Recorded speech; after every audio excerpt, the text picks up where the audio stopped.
Assalamualaikum warahmatullahi wabarakatuh. Waalaikumsalam Waalaikumsalam. warahmatullahi wabarakatuh. Waalaikumsalam warahmatullahi wabarakatuh.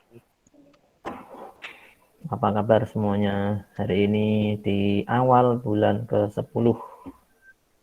Sehat ya? Alhamdulillah. Sehat, Pak. Alhamdulillah. Alhamdulillah, Pak. Baik. Alhamdulillah baik. Waalaikumsalam warahmatullahi wabarakatuh. Kalau minggu lalu kita off ya. Seingat saya off waktu itu ya.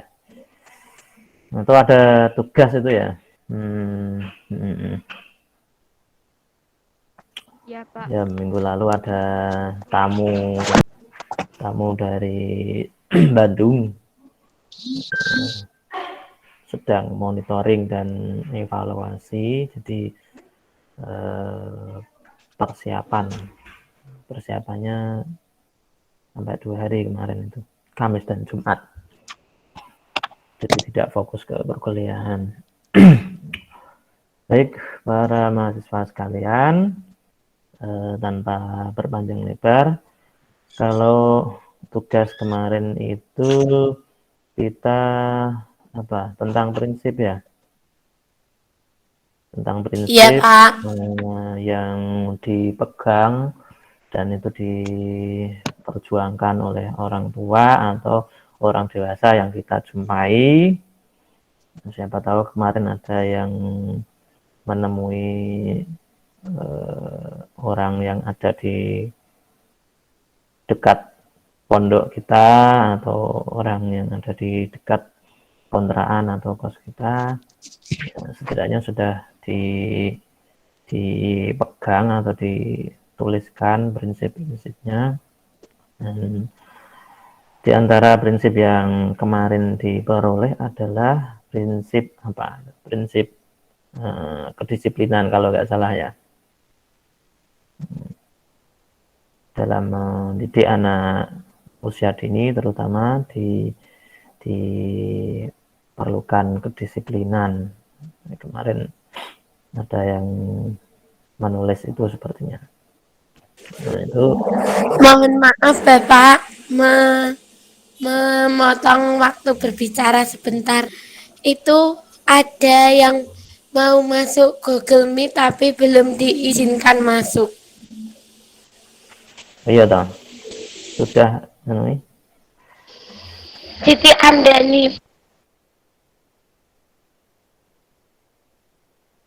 yang terakhir ini siapa ini? Ya nanti sambil jalan. Oke, kita lanjutkan. Salah satu prinsip pendidikan anak usia dini adalah kedisiplinan ya.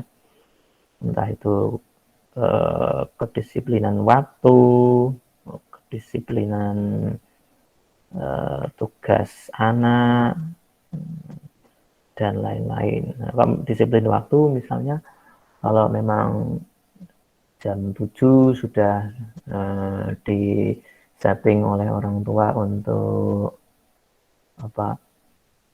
belajar ya, terutama yang sudah masuk ke kelompok bermain, yang sudah masuk ke TKA, TKB, jam 7 waktunya belajar, apalagi daring, ya kita sebaiknya konsisten dan kita disiplinkan waktunya supaya nanti ketika anak itu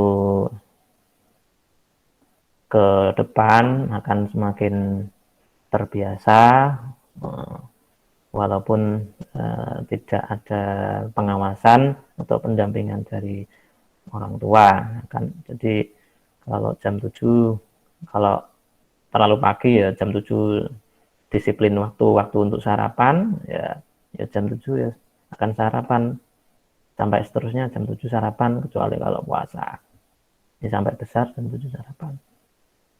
Kalau jam 8 waktunya belajar ya akan belajar. Kalau disiplin tugas misalnya jam 6 misalnya. Jam 6 itu waktunya membereskan tempat tidurnya masing-masing, latihan apa ya, menata bantal, menata spray, menata selimut, wala alihi wasahbihi itu lambat laun ya nanti akan terbiasa karena sudah sejak dini kita disiplinkan. Dan apa namanya, kalau kita ingat lagunya siapa itu, Opik ya, ada yang bisa enggak lagunya Opik ya, muda sebelum tua, ya itu lagunya bagaimana itu, muda sebelum tua, kaya sebelum miskin, sehat sebelum sakit. Nah, itu sebetulnya relevan dengan prinsip yang tadi kita sebut, yaitu disiplin. Ya, disiplin waktu di situ. Jadi kalau ketika sehat ya kita manfaatkan waktunya untuk melakukan apa saja yang bermanfaat, entah itu bagi diri anak ataupun bagi orang-orang atau anak-anak di sekitar anak kita atau adik kita. Itu ada 5 atau itu. Siapa yang hafal di sini? Igtanim khamsan qabla khamsin. Itu. Jadi salah satunya ya, gunakanlah masa mudamu sebelum datang masa tuamu. Satu. Nah, itu ini walaupun pembahasan kita adalah untuk anak usia dini, tapi karena di kelas ini banyak kaula muda, ya mumpung ini sekalian saya singgung, ya sudah kita gunakan atau belum masa muda kita dengan sebaik-baiknya. Kalau pernah belajar mahfudot misalnya di pesantren, itu kan ada al-waktu asmanu minadzahabi. Nah, itu waktu itu lebih asmanu, berharga daripada emas. Dari emas. Padahal emas itu dalam pandangan kita itu kan sesuatu yang mahal ya. Oh, ternyata ada yang lebih mahal daripada emas atau lebih berharga daripada emas, yaitu waktu. Kehilangan sedetik saja ya bisa jadi kita akan menyesal itu. Ya itu coba kita renungkan sendiri dan kita maknai, karena kita sudah pada besar semuanya. Kok kita sudah besar seperti ini tapi belum berkontribusi positif bagi diri kita, bagi orang-orang atau anak-anak di sekitar kita, ya tidak ada kata terlambat sebetulnya untuk kita memulai, meskipun baru sekarang dimulai. Kok selama ini ketika ketemu anak itu seringkali cuek, kurang sayang, kurang perhatian, meskipun anaknya tetangga, anak yang usianya masih kecil, kok jam waktunya waktunya azan maghrib kok belum pada berangkat, ya kita ajak, yang ngajaknya ya kita juga berangkat. Kalau ngajak dok kita tidak berangkat, ya nanti saya yakin anaknya akan lebih pintar. Jadi salah satu prinsipnya adalah kedisiplinan. Untuk prinsip yang lain saya kira banyak sekali sebetulnya.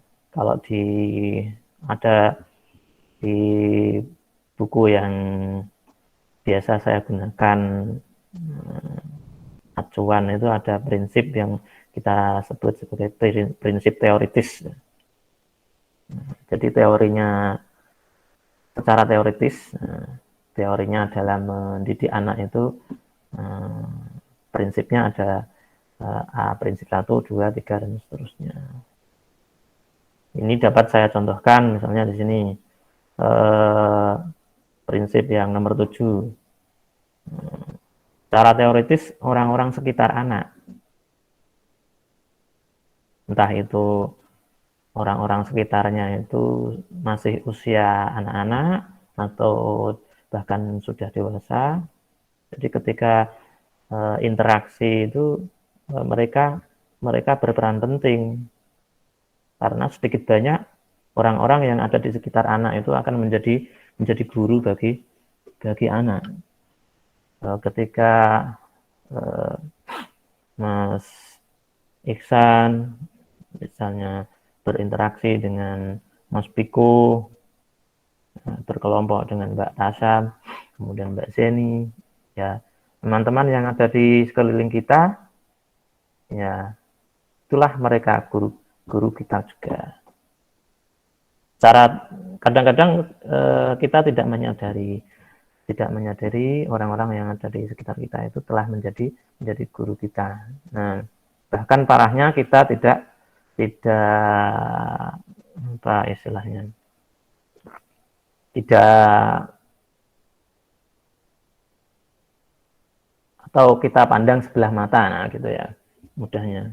Orang-orang yang ada mungkin karena status sosial kita lebih tinggi, orang-orang di sekitar kita itu status sosialnya itu lebih rendah misalnya, maka kita tidak mau menganggap apa yang diajarkan, apa yang diberikan, entah itu berupa wawasan atau apa kepada kita dari orang-orang di sekitar kita itu tidak kita anggap.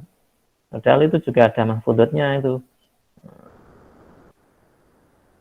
Apa, masih ingat enggak yang pernah mendengar mahfudot ungdur makola wala tangdur man kola? Pernah mendengar enggak?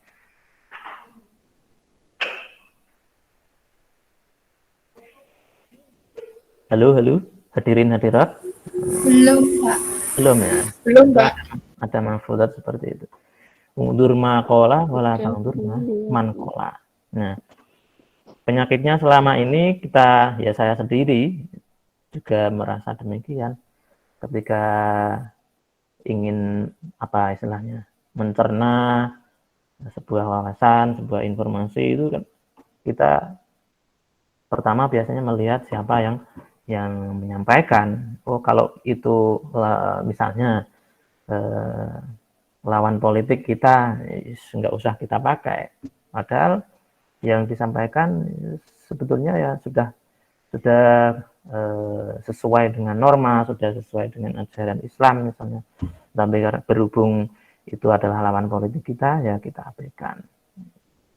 Padahal itu kalau kembali ke prinsip yang tadi itu, orang-orang yang ada di sekitar kita itu mereka juga berpeluang menjadi guru kita.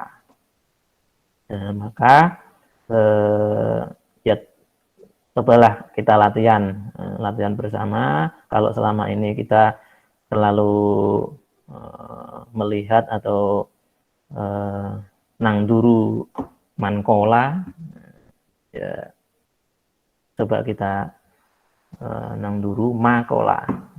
Kita melihat, memandang apa yang dikatakan. Oh, ketika yang dikatakan oleh Mbak Yeni misalnya atau Mbak Dia misalnya itu kok sudah betul, sudah sesuai syariat misalnya, ya kita jalankan, kita ikuti tanpa melihat mankola. Oke, itu di antara prinsip teoritis pendidikan anak usia dini. Nah, prinsip teoritis yang lain yang nomor 9 katakan ini. Pemahaman anak itu apa istilahnya ya? Pemahaman anak itu dilakukan ya. Ya sejalan dengan partisipasi aktifnya lah. Jadi ketika anak bermain apa ya itu dia berusaha memahami. ketika dia bergaul dengan siapa, yaitu dia berusaha memahami. Jadi keaktifan anak itu menentukan pemahamannya. Secara tidak langsung dapat disebut demikian. Jadi kalau kita ulangi di sini, pemahaman anak berjalan dengan partisipasinya. Maka ketika kita melihat ada keponakan kita atau sepupu kita kok ada yang lari ke sana kemari, kemudian yang keponakan kita satunya kok diam, 1000 bahasa misalnya, ya boleh jadi yang lari ke sana kemari itu, ya itu caranya dia untuk memahami lingkungan, gitu. Karena kita kalau ingat macam-macam gaya belajar, ya, macam-macam gaya belajar itu kan ada anak yang belajarnya itu kinestetik. Kalau kita mungkin selama ini gaya belajarnya adalah auditori, kita akan memahami segala hal ketika kita mendengar, auditori, mendengar. Tapi di lain pihak ada anak atau ada orang yang belajarnya itu sesungguhnya di samping auditori ada yang kinestetik dengan pergerakan. Jadi jangan kita kira yang anak bergeraknya ke sana kemari itu dia itu tidak belajar, ya, atau tidak berusaha menangkap informasi tertentu. Ya bisa jadi salah satu dari anggota kelas ini waktu kecil ya gerakannya itu selincah kijang itu ke sana kemari gitu.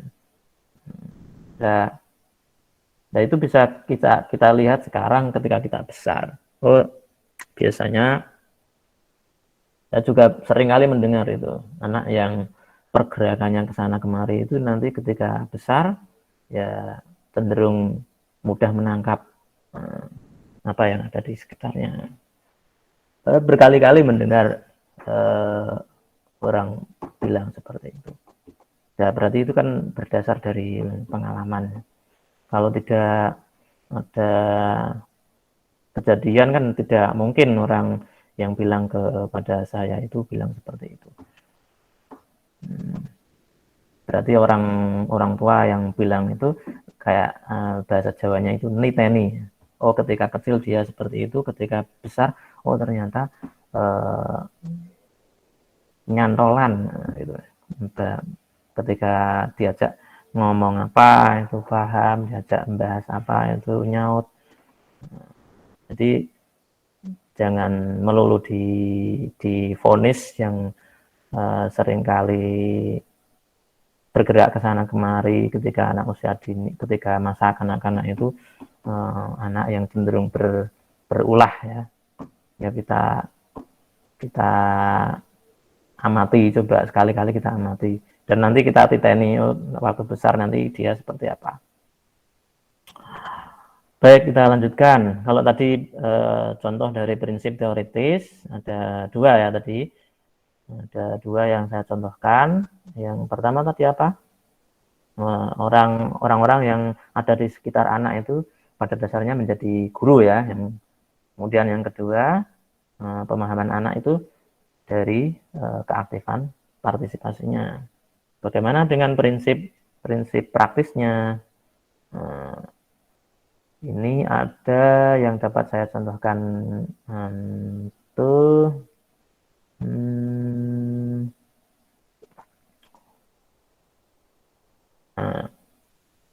yang nomor 11. Di sini ada memanfaatkan potensi lingkungan. Jadi prinsip praktis pendidikan anak usia dini di nomor 11 ini ada perlunya kita sebagai orang dewasa ketika kita punya anak-anak di sekitar kita manfaatkan potensi lingkungan. Potensi lingkungan yang ada di sekitar kita itu apa? entah itu berupa benda, entah itu berupa orang, entah itu berupa tempat, kita manfaatkan. Misalnya tempat saya itu dekat dengan pemancingan. Kapan-kapan mampir itu bisa ikut mancing kalau bisa mancing, pemancingan ikan. Nah, ini kita manfaatkan. Apa yang dapat kita berikan kepada anak atau yang dapat dipelajari oleh anak dari kolam ikan? Apa kira-kira? Ada yang ingin memberikan opini di sini? Bisa nggak kolam ikan itu menjadi sumber belajar bagi anak usia dini? Apa? Belajar apa kira-kira kolam ikan? Ada yang ingin beropini? Mbak Silva, silakan. Mungkin menghitung ikan. Menghitung ikan. Nah, itu sederhana sekali tapi sulit ya. Gimana caranya menghitung ikan kalau kolamnya itu keruh? Itu tantangan tersendiri itu. Orang dewasa aja belum tentu bisa. Ya tapi boleh. Itu masuk. Oke, yang lain apa kira-kira? Tadi belajar berhitung ikan, membedakan bentuk-bentuk ikan. Warna ikan. Warna ikan, apalagi Macam-macam jenisnya, nama-nama. macam-macam jenisnya ikan. Ya kalau dalam satu kolam itu ada macam-macam ya. Kalau dalam satu kolam itu isinya lele semua ya. Ya paling bisanya ya lele besar, lele kecil. Nah, gitu. Apalagi kalau kita punya kolam ikan. Belajar memberikan makan. Oke, belajar merawat binatang. Gimana toh supaya ikan yang kita pelihara itu mau kalau ketika dikasih makan, apakah harus menggunakan jurus tertentu? Kalau memberi makan ayam, memberi makan sapi, ya, memberi makan semut. Ya, kalau semut nggak pernah ya kita beri makan ya sendiri.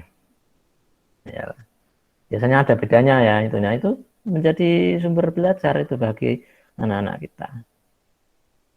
Yang dibahas tadi ikannya ya. Nah, kenapa tidak membahas orangnya? Orang yang mancing itu. Itu kan orang yang mancing itu kan ada macam-macam ya. Ada yang apa namanya? Kalau nggak dapat itu sukanya lompat-lompat. Gimana ini kok nggak dapat? Nah, itu kan bisa kita berikan pada anak. Oh, jadi kalau berusaha memperoleh sesuatu itu ya kita sisipi dengan nilai kesabaran misalnya. Kalau nggak sabar ya bisa jadi malah ikannya nggak mau PDKT gitu. Kalau yang sabar ya orang ini sabar, tak PDKT akhirnya kenalan, nyaut mancingnya.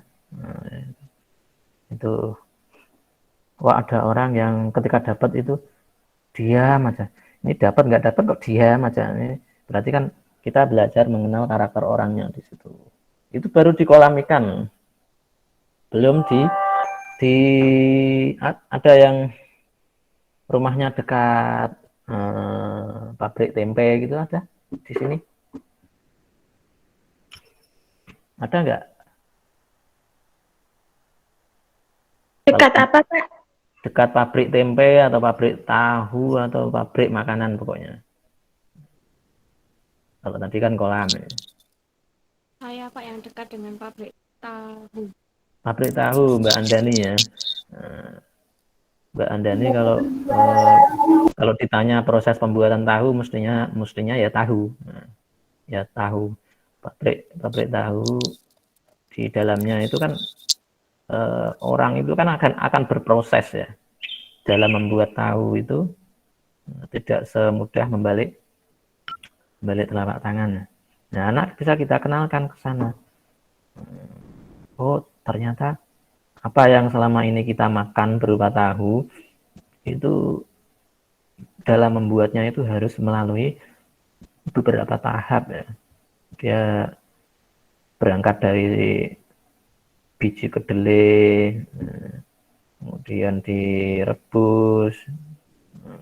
Nanti tanya saja Mbak Andani. Kalau saya waktu kecil sering diajak untuk membuat tempe karena kakek nenek saya biasa membuat di rumahnya. Saya membantu. Nah, ini prosesnya ternyata luar biasa itu. Oh, kok kita ketika diberi tempe itu nggak mau, padahal tempe itu nilainya juga tinggi. Nah, itu baru kolam ikan dan pabrik tempe ataupun pabrik tahu, belum yang lain. Oh, ternyata di sekitar kita itu ada orang yang pekerjaannya sehari-hari itu sebagai dokter. Nah, kita dekati. Nah, siapa tahu anak kita nanti beruntung bisa jadi seperti orang yang tadi berprofesi sebagai dokter itu.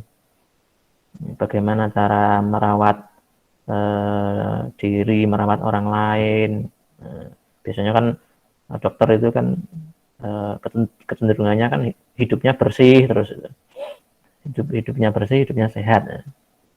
Nah, itu kita juga bisa belajar membawa anak ke sana untuk belajar. Saya yakin banyak yang dapat kita manfaatkan di lingkungan sekitar. Maka secara praktis, marilah kita coba amati di lingkungan kita itu ada apa. Jangan serta-merta, Pak, di desa saya nggak ada apa-apa, di kelurahan saya nggak ada apa-apa. Nah, di desa saya itu ada dekat Bengawan Solo ya, di Jawa Timur. Bengawan Solo itu ada pembuatan batu bata dari tanah liatnya Bengawan itu, ada penambangan pasir, ada pembuatan genteng, macam-macam. Nah, itu bisa digunakan kalau yang serupa dengan saya yang dekat Bengawan Solo itu. Oh, ternyata ketika kita ingin membuat sesuatu itu harus berproses. Ini kan nanti kita pahamkan anak-anak kita tidak langsung memberinya dengan sesuatu yang instan. Kalau langsung memberinya pengen sesuatu yang instan, setiap harinya pasti saya bisa memastikan dia akan minta apa itu serba cepat. Padahal ibunya masak telur itu kan harus dinyalakan dulu kompornya, harus dipanasi dulu minyaknya, kan seperti itu kan proses. Tapi kalau sudah langsung kita kenalkan dengan yang instan, ya nanti kita dapat perhatikan dia akan meminta yang instan terus. Ayo Bu, cepat Bu, pengennya gitu terus. Nah, ya sekali-kali kita amati. Ya bolehlah kita sesekali memberikan yang instan. Oh, untuk mengetes lah katakanlah. Untuk mengetes ketika anak diberikan yang instan itu gimana sosialnya, emosinya ketika diberikan sesuatu yang harus ada prosesnya, ada prosedurnya, itu harus seperti apa. Emosinya anak itu akan menjadi sama enggak dengan yang ketika dipertemukan dengan yang instan. Ya, tidak apa-apa sekali kita tes seperti itu. Itu tes emosi anak. Jadi itu ya prinsip praktis yang tadi kita singgung. Yang pertama adalah memanfaatkan potensi lingkungan. Kalau yang ada di lingkungannya itu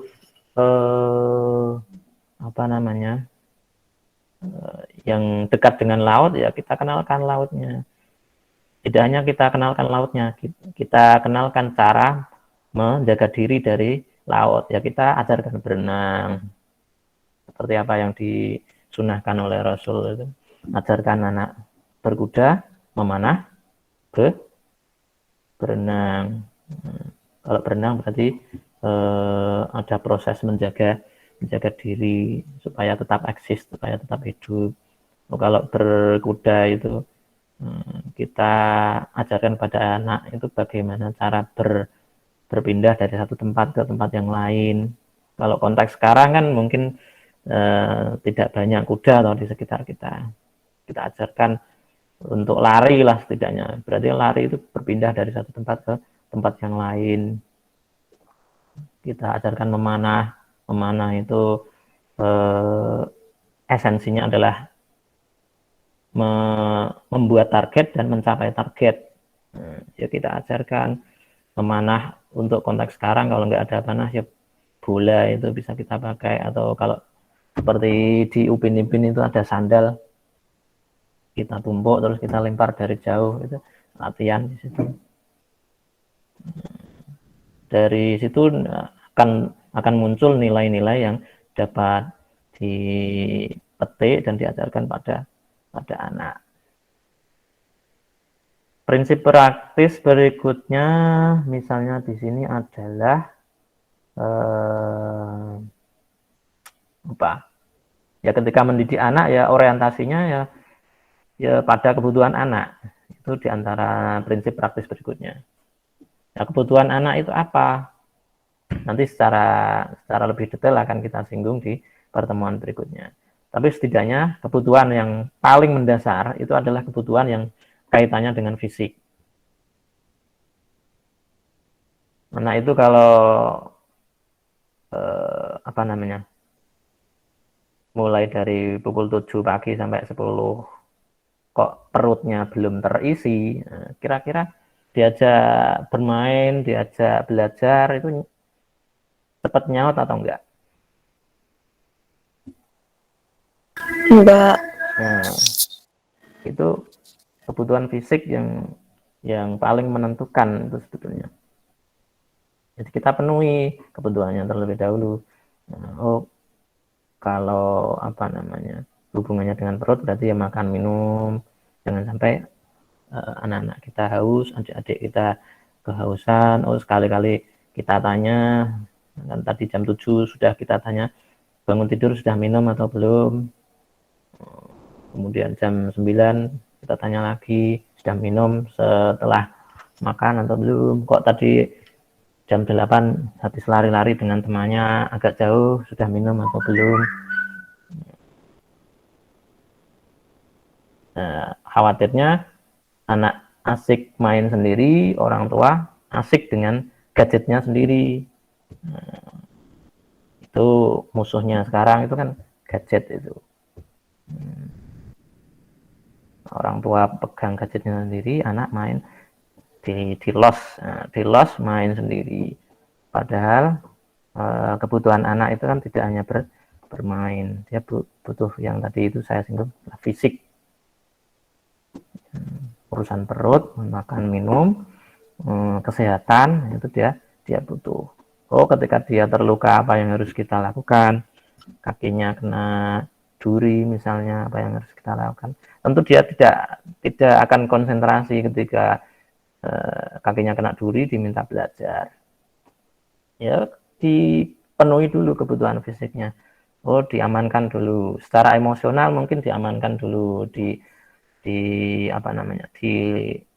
dihibur. Kalau belum menemukan plester atau belum menemukan obat, dihibur emosinya dulu. Nah, ketika emosinya sudah tenang, dapat kita beri obat kalau sudah ada obatnya. Ya, jangan malah kita marahi. Kena duri itu dibilangi, ya nanti dia akan tambah stres seperti itu. Makanya nggak usah lari jauh-jauh dari rumah. Ya jangan lantas seperti itu. Ada waktunya. Jadi kita tenangkan dulu emosi anak. Kita obati sakitnya, itu harus cepat itu, apalagi kalau kena hal-hal yang berbahaya. Nah, ketika sudah aman, sudah kondusif, baru kita minta cerita. Tadi adik bermain dengan siapa, bermainnya kemana. Nah, pasti kalau sudah kondusif dia mau cerita. Karena dia sudah merasa diperhatikan tadi. Oh, ketika dia jatuh kena duri, siapa lagi yang bisa mengobati emosinya kalau bukan kita, orang tua atau orang yang terdekat dengan anak. Kalau malah dijatuhkan, ya dia akan merasa kesepian.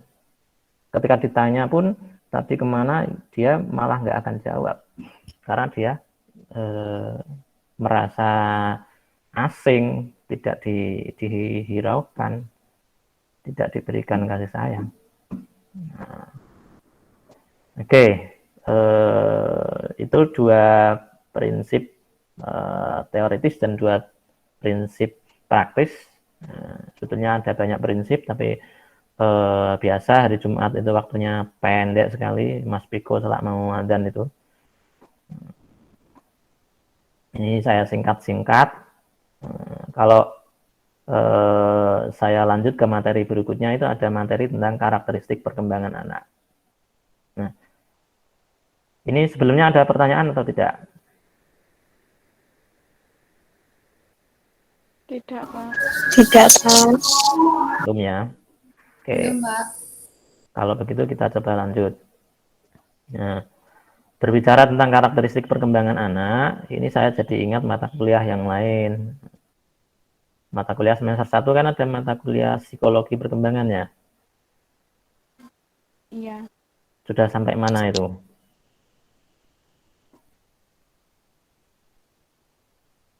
Kemarin sudah sampai yang behaviorisme sama psikoanalisa. Psikologi perkembangan? Belum membahas apa perbedaan pertumbuhan dan perkembangan gitu. Mestinya itu sudah yang paling dasar itu. Itu sudah Pak, dari Ya, pertama kali itu. ya sudah. Berarti kan saya tinggal memfokuskan pada lingkup perkembangan anak saja. Perlu kita pedomani bahwasanya di Indonesia itu sudah ada regulasi yang menyatakan bahwasanya lingkup perkembangan anak usia dini itu ada 6 ya. Sudah pernah kita singgung belum? Belum ya. Lingkup perkembangan anak usia dini itu ada 6. Yang pertama bisa dicatat atau dihafal mungkin. Karena ini akan digunakan terus sampai lulus lingkup perkembangan ini. Lingkup perkembangan yang pertama adalah nilai agama dan moral. Lingkup perkembangan yang pertama ini, nilai agama dan moral ini berhubungan dengan apa namanya? Nilai-nilai yang ada di agama anak. Kalau Islam ya nilai agama Islam, kalau non Islam ya nilai di non Islam. Dan moral-moral yang ditanamkan sesuai agama masing-masing. Kemudian lingkup perkembangan yang kedua itu ada fisik motorik. Perkembangan fisik motorik itu nanti ada fisik motorik halus, motorik kasar. Nah, kalau motorik halus itu perkembangan yang lebih mengarah ke pergerakan tangan. Misalnya kita latihan menjahit, menganyam, melipat, origami itu lebih ke motorik halus. Tapi kalau main basket, lompat tali, itu motorik kasar. Jadi bedanya adalah kalau motorik halus itu yang banyak bergerak adalah jari-jari. Kemudian yang motorik kasar itu semua badan bergerak. Kemudian lingkup perkembangan berikutnya ada perkembangan kognitif. Perkembangan kognitif itu ya perkembangan pemikiran anak. Ketika misalnya ketika ada apa istilahnya Kalau tadi di kolam itu ya, di kolam ketika ada lele yang lompat, kemudian airnya itu kan biasanya apa? Bahasa Indonesianya nyiprat itu apa? Bahasa Indonesianya nyiprat. Lelenya lompat, airnya nyiprat, kena orang di sekitarnya. Itu kok bisa seperti itu? Caranya bagaimana? Teorinya bagaimana? Kok air ketika kena benda seperti lele, kena lompatan lele kok bisa nyiprat? Itu urusannya perkembangan kognitif. Ketika kertas dibakar kok jadi habis. Nah, itu urusannya perkembangan kognitif di situ. Tisu kering kok dicelup air jadi basah. Nah, itu urusannya kognitif. Itu contohnya. Lingkup perkembangan berikutnya itu ada bahasa. Nah, bahasa itu ada bahasa kalau meminjam bahasa Arab itu ada kemampuan istima atau menyimak, ada kemampuan kalam atau berbicara, ada listening, ada speaking. Itu bahasa. Kemudian keaksaraan itu juga bahasa, baca tulis. Lingkup perkembangan berikutnya nomor 5 ya. 5 itu ada sosial emosional. Sosial emosional ini bagaimana interaksi anak dengan orang lain, dengan sesama, dengan orang dewasa, bagaimana anak mengurus dirinya sendiri, itu termasuk sosial emosional. Bagaimana mengendalikan diri ketika ada orang lewat kok tidak sengaja menginjak pakaiannya, menginjak sarungnya, kira-kira emosinya bagaimana. Nah, itu sosial emosional. Kemudian lingkup yang terakhir, lingkup perkembangan yang keenam adalah seni. Nah, seni ini ada seni suara, seni musik, seni pokoknya seni. Ada seni tari, seni olah tubuh, seni rupa, itu masuknya di lingkup perkembangan nomor 6. Seni. Oke, berarti ada 6 lingkup perkembangan. Yang pertama tadi apa? Nilai, agama dan moral. Nomor 2, Fisik motorik. 3, Kognitif. 4, Bahasa. 5, Sosial emosional. 6, seni. Nah, 6 lingkup perkembangan itulah yang harus kita stimulasi atau kita latih pada anak. Jangan fokus ke satu lingkup saja. Supaya anak kita itu menjadi seorang yang religius, kita fokus ke nilai agama dan moral aja. Yang lain itu urusan dunia. Jangan seperti itu ya. Karena kita kan hidup di dunia toh. Sosial emosionalnya juga kita latih. Bagaimana ketika bertemu dengan orang tua, bahasa apa yang harus kita ajarkan pada anak. Itu kan ada hubungannya antara lingkup bahasa dengan sosial emosional dan nilai moral tadi itu. Ketika dengan orang tua ya kita gunakan bahasa yang santun, kita hormati, itu nyambung itu nilai moral, bahasa dan sosial emosional. Ya ketika ada tawon lewat, bagaimana cara kita melindungi diri, ya kita kenalkan. Masa harus harus fokus terus di depan di depan ikro, kan enggak. Kita hidup di dunia sebagai makhluk sosial. Yang kita butuhkan sebagai makhluk sosial, ya kita butuh bahasa,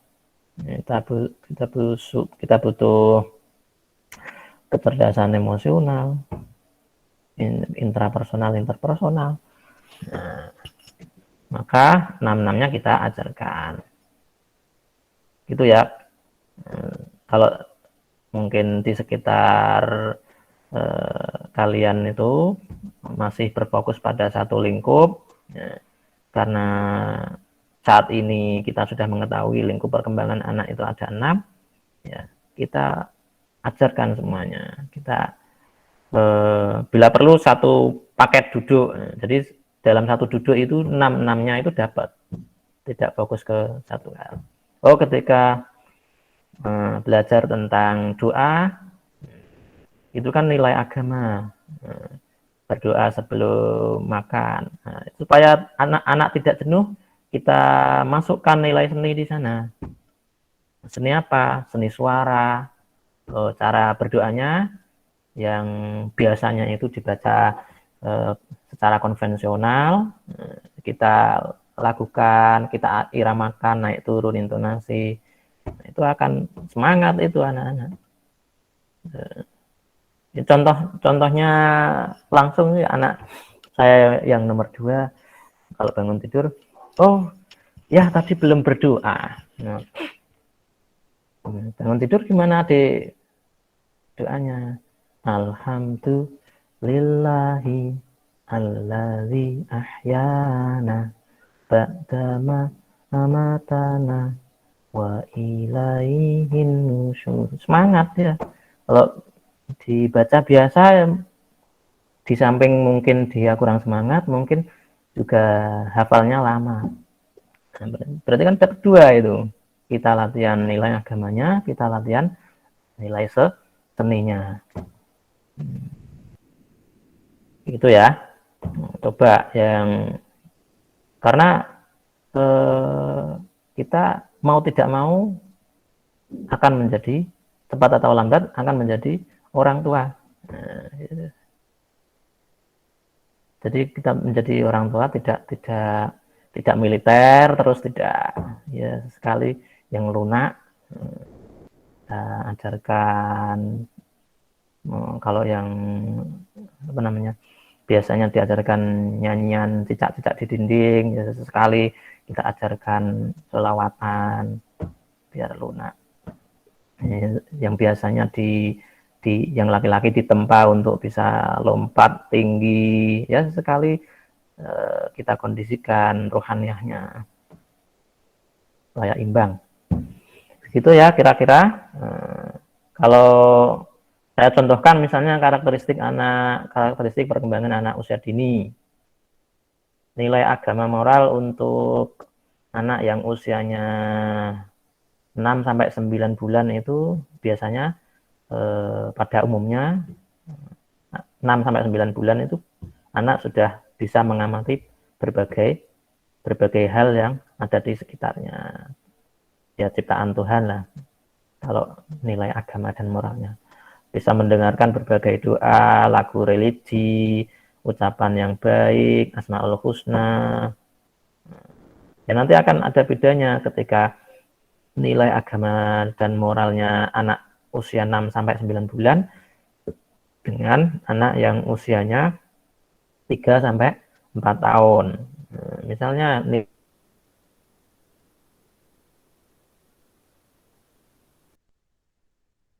niru doa pendek sesuai dengan agamanya. Kalau 6-9 kan belum bisa meniru doa pendek. Kalau 3-4 tahun sudah, pada umumnya sudah bisa meniru. Nah, kalau kita mengetahui karakteristik perkembangan anak mulai dari usia 0-12 bulan, 12-24 bulan, 2 tahun-4 tahun, 4-6 tahun, kita akan lebih mudah dalam menstimulasi anak. Oh, kalau fisik motorik anak usia 3-4 tahun itu umumnya anak sudah bisa lompat turun dari ketinggian 20 cm. Ya kita fasilitasi, kita latih melompat dari 20 cm. Di sekitar rumah kita ada apa? Oh, ada kebetulan kursi yang kuat ya, kursi yang kuat atau bangku yang kuat. Itu tingginya 20 cm, kita latih. Kalau dulu ada bangku panjang biasanya, kalau sekarang jarang ya bangku panjang itu. Di desa kalau sekarang masih banyak, kalau di desa, kalau di kota jarang. Bangku yang panjang itu biasanya kan kuat itu. Itu latihan berjalan di bangku yang panjang, apalagi yang lebarnya sempit, latihan pertama dipegang, lama-lama dibiarkan, nanti bisa sendiri. Itu fisik motorik 3-4 tahun. Bagaimana dengan 5-6 tahun? Ya nanti ada bedanya. Nah, maka dari itu saya sangat mewajibkan untuk semuanya saja, silahkan yang belum mempunyai dokumen Peraturan Menteri Pendidikan nomor 137 tahun 2014. Di sana ada lampiran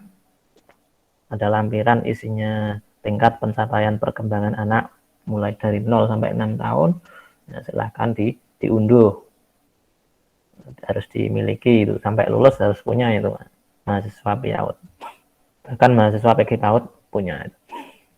Oke, saya kira untuk pertemuan kali ini saya anggap cukup, meskipun ringkas, setidaknya apa yang ringkas itu sudah saya coba jelaskan, disertai dengan contoh, mudah-mudahan lebih mudah untuk dipahami. Untuk lebih lanjut silakan diakses di berbagai media, entah itu media offline maupun online, terkait dengan prinsip pendidikan anak usia dini maupun karakteristik perkembangan anak usia dini. Kalau ada yang ditanyakan silakan.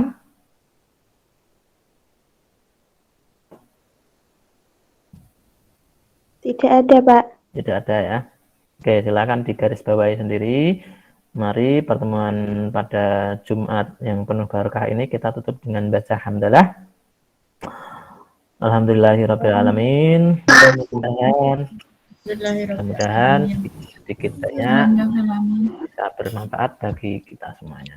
Sampai jumpa di pertemuan yang berbeda. Selamat menunaikan ibadah salat Jumat bagi yang laki-laki. Yang perempuan kalau mau ikut ya silahkan. Wassalamualaikum warahmatullahi wabarakatuh. Waalaikumsalam warahmatullahi wabarakatuh. Terima kasih, Pak. Terima kasih, Pak.